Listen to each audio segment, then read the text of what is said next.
Donald Trump's disgusting attacks on Joe Scarborough aren't a partisan issue. Over the last 10 days, President Donald Trump has repeatedly insinuated that former Florida congressman and current MSNBC anchor Joe Scarborough may have been personally involved in the 2001 death of an aide in his district office. Here's Trump's latest, of many, tweets on it. From Tuesday morning, the opening of a cold case against Psycho Joe Scarborough was not a Donald Trump original thought. This has been going on for years, long before I joined the chorus. In 2016, when Joe and his wacky future ex-wife, Mika, would endlessly interview me, I would always be thinking about whether or not Joe could have done such a horrible thing. Maybe or maybe not, but I find Joe to be a total nut job, and I knew him well, far better than most. So many unanswered and obvious questions, but I won't bring them up now. Law enforcement eventually will. The opening of a cold case against Psycho Joe Scarborough was not a Donald Trump original thought. This has been going on for years, long before I joined the chorus. In 2016, when Joe and his wacky future ex-wife, Mika, would endlessly interview me, I would always be thinking, Donald J. Trump, at Trump, May 26, 2020. None of this is, of course, true.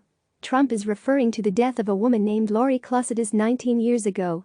As the Washington Post reported back in 2017, when Trump first started making these unfounded allegations against Scarborough, authorities determined 16 years ago that she died after losing consciousness from an abnormal heart rhythm and collapsed, striking her head. She was discovered in Scarborough's office in Fort Walton Beach, lying on her back with her head near a desk, according to a 2001 police report. The Post story notes that the medical examiner deemed Clusitis' death an accident. The president is wrong. This is not a cold case. There aren't many unanswered and obvious questions. A 28-year-old woman died because of a previously undiagnosed heart condition. It is a tragedy. It is not a murder. And what Trump is doing is using Clusitis' death to score points with his political base, no matter who it hurts. Late last week, Clusitis' widower wrote a letter to Twitter CEO Jack Dorsey asking that Trump's tweets be taken down.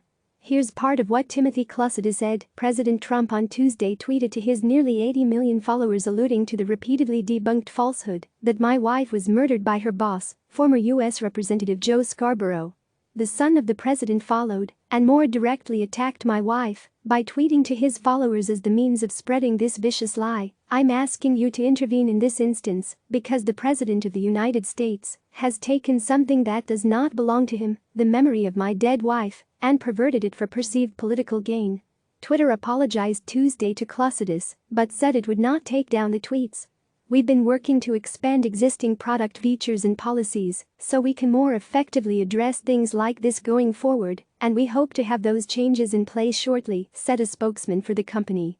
Let's take this out of the political context for a second. Strip it down to the bare bones. And those are this: a powerful person is using a massive megaphone to allege, contra facts, that another powerful person was responsible in some way for the death of a young woman. In so doing, the powerful person is dredging up terrible memories for those close to the woman and forcing them to deal with her tragic death anew. All in service of hurting another very powerful person. The woman and her family are collateral damage. Without names or politics included, that sort of behavior is the sort of thing we would condemn as despicable. Literally disgusting. The sort of thing that, societally, we would need to stand up against for fear that it would one day come for us and the ones we loved and have lost. Unfortunately, because Trump has accelerated the already rapid politicization of, well, everything, we somehow have been tossed into some sort of faux legitimate discussion of whether or not Scarborough had anything to do with this. To which I would say this: he did not. Look, if you want to hate Scarborough or me, or any media figure, because you think he, or we, are biased against Trump or something, that's your right. But don't follow the president's lead in making the death of a 28-year-old woman some sort of political football. There aren't two sides on this one.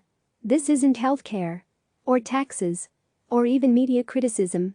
This is the tragic death of a young woman and a family that is being further traumatized by a president too selfish and too cruel to see what he is doing. At root, this is about human decency. Do we want to live in a world in which a powerful person can use the death of a private individual to score political points? Is that the sort of thing that we now are willing to say is okay, roll our eyes, and chalk it up to politics? Not me.